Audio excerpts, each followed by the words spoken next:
Good morning, students. Today's topic is nutrition. Chapter first, life process.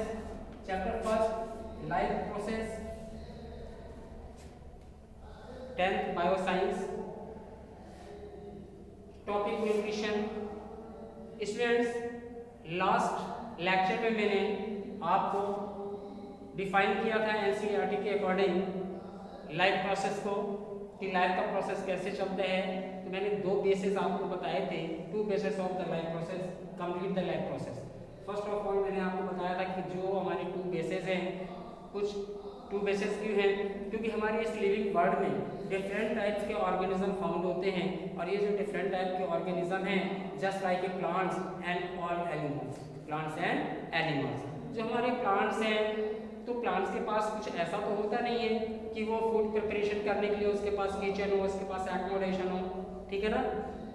तो वो क्या करता है, प्लांट एक प्रोसेस करता है जिसको मैंने डिफाइन किया था फोटोसिंथेसिस से, कि जो प्लांट्स हमारे होते हैं वो फोटोन करते हैं। प्लांट्स से फाउंड होने वाले जो हमारी लीव्स हैं, स्टेम्स हैं, तो लीव्स में क्या है, ऑर्गेन्स हैं, स्टोमेटा नाम से, और वो क्या करते हैं। और मैंने जब आपको एनर्जी की फॉर्म में बताया था कि फूड का सिंथेसिस करते हैं, तो उसमें मैंने आपको ये बताया था कि जो हमारा फोटोन है यानी कि लाइट जो है हमारी, वो क्या काम करती है, केमिकल एनर्जी में डाइवर्ट जब होने लग जाती है तो फूड का सिंथेसिस होने लग जाता है। इसलिए क्योंकि ये जो हमारे प्लांट्स हैं, लिविंग वर्ल्ड में फाउंड होने वाले जो प्लांट्स हैं, ये सिंथेसिस करते हैं, सन के साथ एक्टिविटी करते हैं, और इस एक्टिविटी को पूरा करने में हमारी एटमॉस्फेरिक गैसेस काम आते हैं।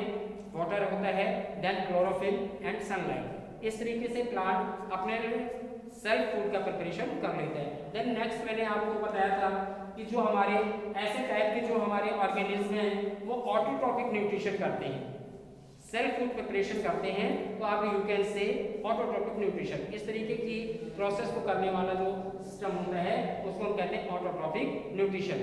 देन मेरे सेकंड लेक्चर में आपको बोला था हेटेरोट्रॉपिक। तो हेटेरोट्रॉपिक के लिए मैंने आपको बोला था कि heterotrophic nutrition, hetero is a Greek word. Hetero क्या है, एक ग्रीक वर्ड है, और इस ग्रीक वर्ड में तो जब हम सिंपल करते हैं, इसका जब हम सिंप्लीफिकेशन कर देते हैं, तो इस हेटेरो मीन्स होता है अदर। हेटेरो मीन्स अदर, और ये जो हमारे अदर हैं, अदर पर से और आगे क्या है, न्यूट्रिशन, यानी अदर पे डिपेंड करते हो, किसके लिए, न्यूट्रिशन के लिए। ऐसे ऑर्गेनिज्म जो अदर पर डिपेंड करते हो। अब सर अदर कौन होता है, तो आप अदर के लिए आप कह सकते हो ऑल प्लांट्स, यानी कि जितने भी हमारे प्लांट्स हैं उन पे ये डिपेंड करते हैं, और डिपेंड करने के बाद अपने लिए फूड का प्रिपरेशन करते हैं, यानी कि फूड प्रिपेयर करते हैं। इसीलिए हम ऐसे टाइप के न्यूट्रिशन को हम हेटेरोट्रॉपिक न्यूट्रिशन कह देते हैं, क्योंकि ये अपने फूड प्रिपरेशन के लिए दूसरे पे डिपेंड करते हैं। देन अब मैं आपको इस लिविंग वर्ल्ड में बहुत सारे डिफरेंट टाइप्स के जो हमारे ऑर्गेनिज्म फाउंड हो रहे हैं, तो अब मैं सारे तो नहीं बताने वाला हूँ, बट मैंने अभी आपको ऑटोट्रॉपिक न्यूट्रिशन में एग्जांपल ऑफ प्लांट्स बोला था कि वो किस तरीके से अपना फूड प्रिपरेशन कर रहे हैं। Then next according to NCERT जो आपका सिलेबस है, उसमें मैंने आपको अदर भी करके बताया था कि जो हमारा हेटेरोट्रॉपिक न्यूट्रिशन है इसको 3 कैटेगरीज में हम डिवाइड कर सकते हैं। जस्ट लाइक मैंने सेप्रोफाइट पैरासाइटिक बताया था, सेप्रोफाइटिक बताया था ना लास्ट टॉपिक में, आप देखिएगा। देन होलोजोइक बताया था। तो कौन कौन से बताए थे आपको, पैरासाइटिक जो हेटेरोट्रॉपिक होते हैं वो पैरासाइटिक होते हैं, सेप्रोफाइटिक होते हैं, और होलोजोइक भी होते हैं। बट यहाँ पे मैं बहुत सारे का नहीं बताने वाला हूँ, बल्कि आपको आपकी जो एनसीईआरटी का टॉपिक है human digestive system, nutrition human में किस तरीके से होता है, ह्यूमन में डाइजेस्टिव सिस्टम कैसे होता है। तो आप अगर अपना एनसीईआरटी बुक को ले लेंगे, और इसके बाद मैं अभी आपको समझाने वाला हूँ, दैट्स वेरी सिंपल। कॉम्प्लेक्स तो है बट ये सिंपल है। सबसे पहले फर्स्ट ऑफ ऑल मैंने यहाँ पे फिगर ड्राइंग किया हुआ है, इस फिगर को ड्राइंग करके मैं आपको यहाँ बताने वाला हूँ कि किस तरीके से फूड हमारा डाइजेस्ट होता है, ठीक है। फूड डाइजेस्ट का मीन्स यहाँ पे एनर्जी से नहीं है, फूड डाइजेस्ट का मीन्स यहाँ पे एनर्जी से मैं नहीं ले रहा हूँ। फूड डाइजेस्ट का मीन्स है यहाँ पे, क्योंकि फूड डाइजेशन में कैसे होता है, जब फूड डाइजेस्ट करेंगे तो कहते हैं इसके कुछ कंपोनेंट्स होते हैं, न्यूट्रिएंट्स होते हैं जिनको हम न्यूट्रिएंट्स की लैंग्वेज देते हैं। तो न्यूट्रिएंट्स में आपको कौन कौन से न्यूट्रिएंट्स होते हैं? जब डाइजेशन ऑफ फूड होगा तो उसमें क्या होगा कि जो कॉम्प्लेक्सिव ऑर्गेनिक मटेरियल्स होंगे उनका सिंप्लीफिकेशन किया जाएगा, उनका सिंप्लीफिकेशन होगा। अब क्वेश्चन यहाँ पे ये बनता है कि सिंप्लीफिकेशन किसका हो सकता है? सिंप्लीफिकेशन किसका हो सकता है? तो कहते हैं यहाँ पे इसमें कुछ न्यूट्रिएंट्स होते हैं।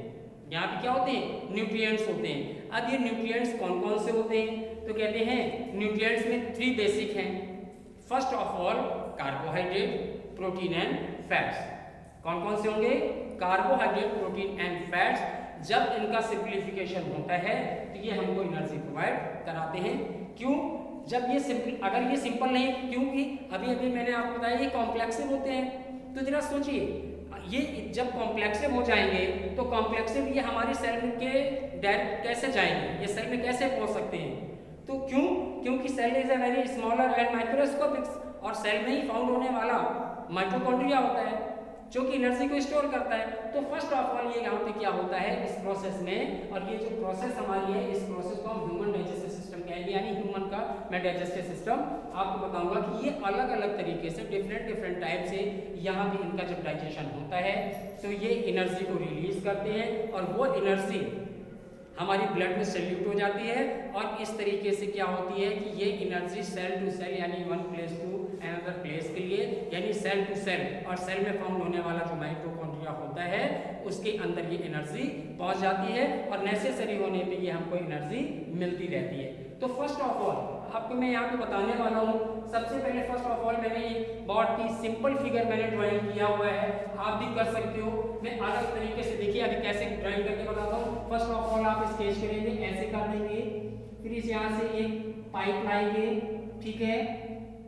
जब आप एक यहाँ पे पाइप लाएंगे तो ये देखिए मैंने फर्स्ट पार्ट बनाया हुआ है, अभी मैं उधर से बताता जाऊंगा आपको। ये जो फर्स्ट पार्ट है known as buccal cavity, known as buccal cavity.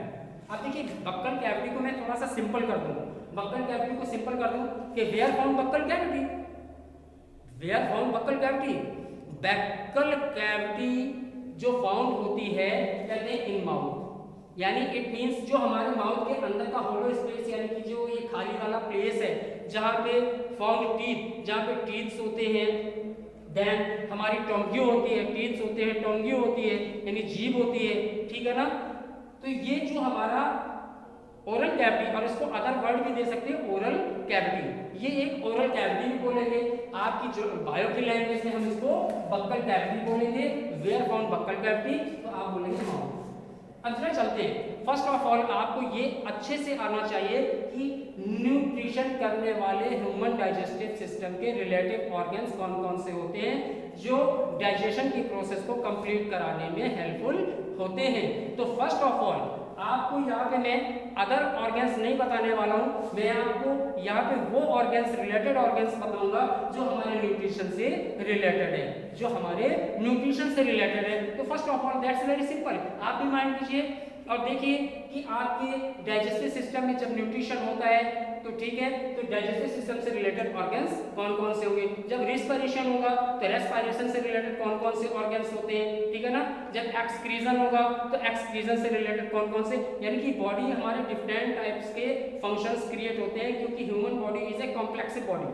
Human की जो बॉडी है ये कॉम्प्लेक्सिव बॉडी होती है, और ये डिफरेंट टाइप की सेल से बनी हुई होती है, ये डिफरेंट टाइप की सेल से बनी होती है। लास्ट क्लास 9th में आप लोगों ने सेल चैप्टर में देखा था कि एक ह्यूमन का मैंने फर्स्ट लेक्चर में आप लोगों को बताया था कि ह्यूमन में क्या है कि कहते हैं found in different types of cells, different type की सेल्स होती हैं और डिफरेंट टाइप की सेल्स होते हैं, डिफरेंट टाइप के ऑर्गन्स होते हैं जो अपना डिफरेंट टाइप से वर्क परफॉर्म करते हैं। तो कैसे करते हैं, जैसे मैंने आपको बोला था कि first of all epithelial cells, जो एपिथेलियल सेल्स होते हैं वो क्या करते हैं, आपका स्किन को फॉर्मेशन करते हैं यानी स्किन को बनाते हैं। फिर इसके बाद मैसेज को लाना, मैसेज को ले जाना यानी नर्व सेल्स होते हैं। फिर इसके बाद ऑफ स्प्रिंग को यानी न्यू जनरेशन को बनाना, ठीक है, तो हमारी सेक्स सेल्स होते हैं, जिनको हम गोनोड्स भी बोलते हैं। और ये जो सेक्स सेल्स होते हैं वो कैसे होते होते हैं, मेल और फीमेल टाइप में ये सेक्स सेल्स होते हैं जिनको हम स्पर्म और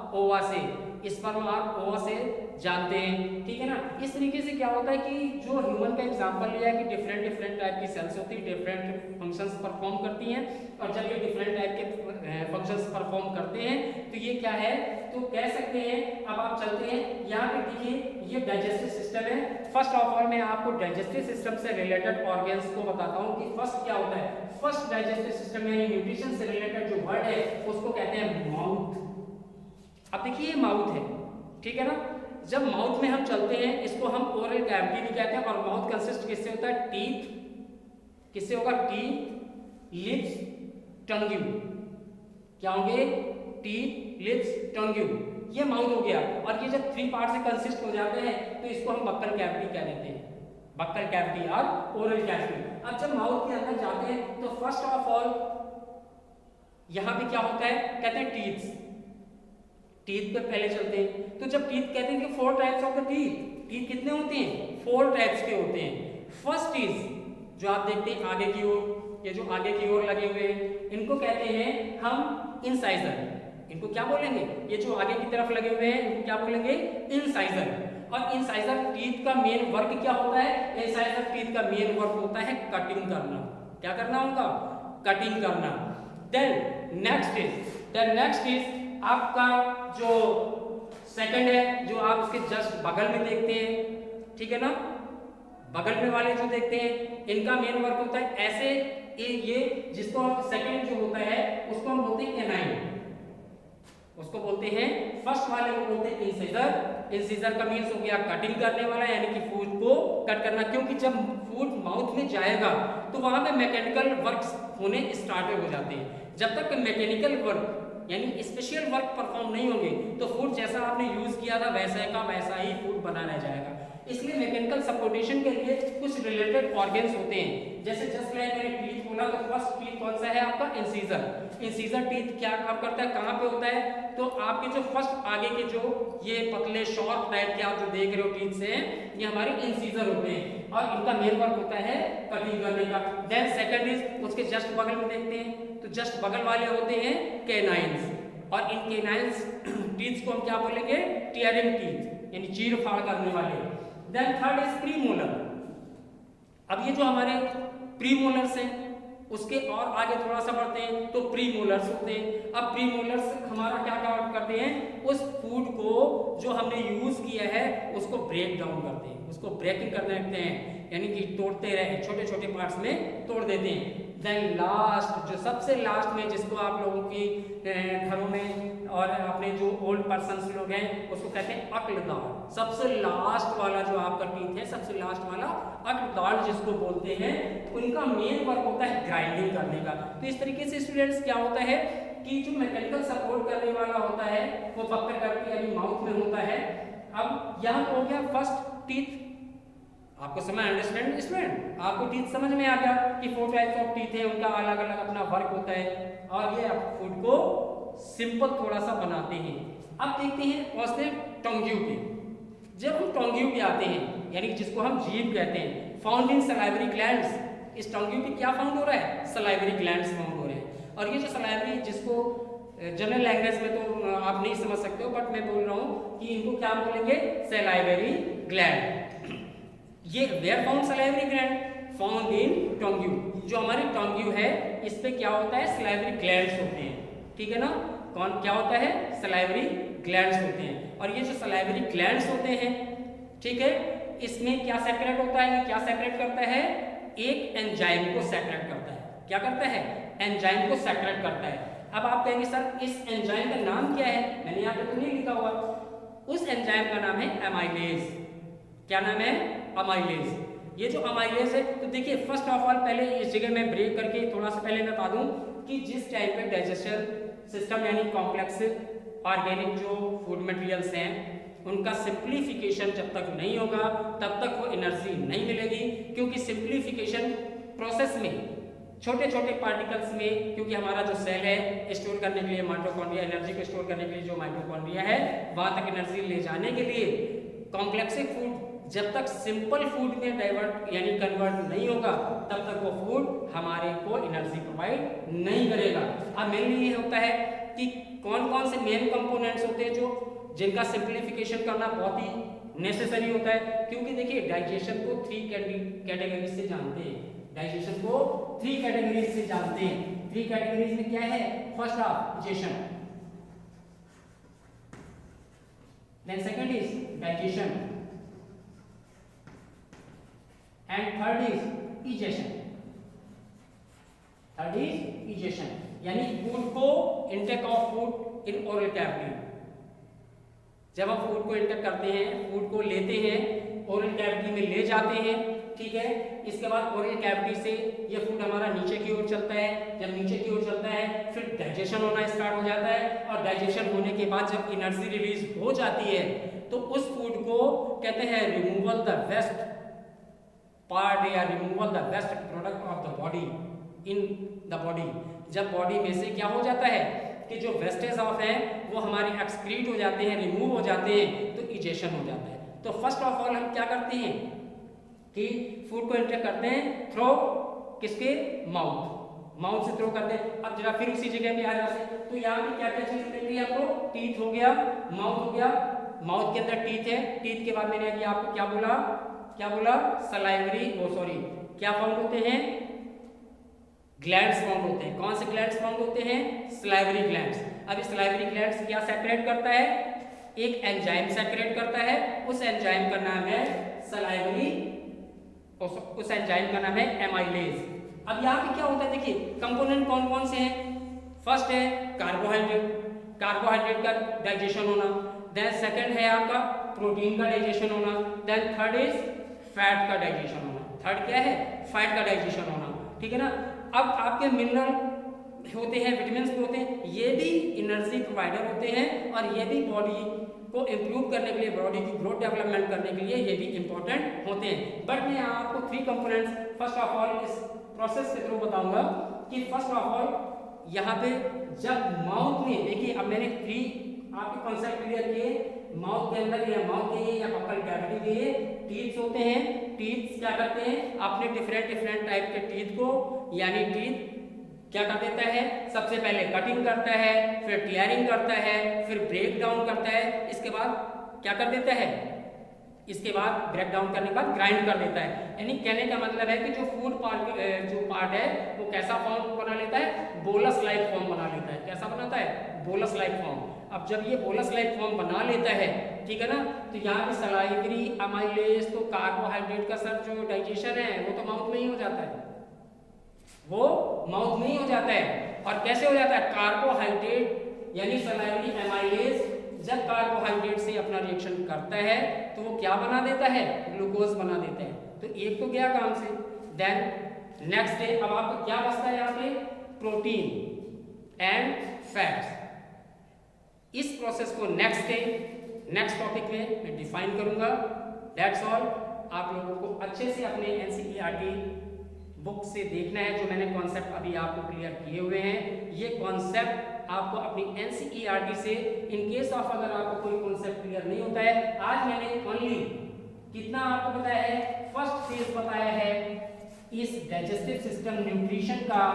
मैंने फर्स्ट फेज आज आपको बताया है teeth, mouth, salivary gland, where found, यानी कि कहते हैं माउथ है, बक्कल करते हैं, अब कहते हैं वेयर फाउंड। तो ये सब सारी चीजें, और यहाँ मैंने फर्स्ट प्रोसेस में कार्बोहाइड्रेट का डाइजेशन कैसे होता है, किसके थ्रू होता है, तो मैं फिर से बता दे रहा हूँ कि जो हमारी सलाइवरी ग्लैंड्स होती हैं, ये ग्लैंड्स क्या करते हैं? एंजाइम्स को सेक्रेट करते हैं। इस एंजाइम का नाम क्या होता है? सलाइवरी अमाइलेज करते हैं। ये सलाइवरी अमाइलेज जब कार्बोहाइड्रेट से रिएक्शन करते हैं तो ग्लूकोज रिलीज कर देता है। That's all. Next day next topic protein digestion and fat. Okay, all the best.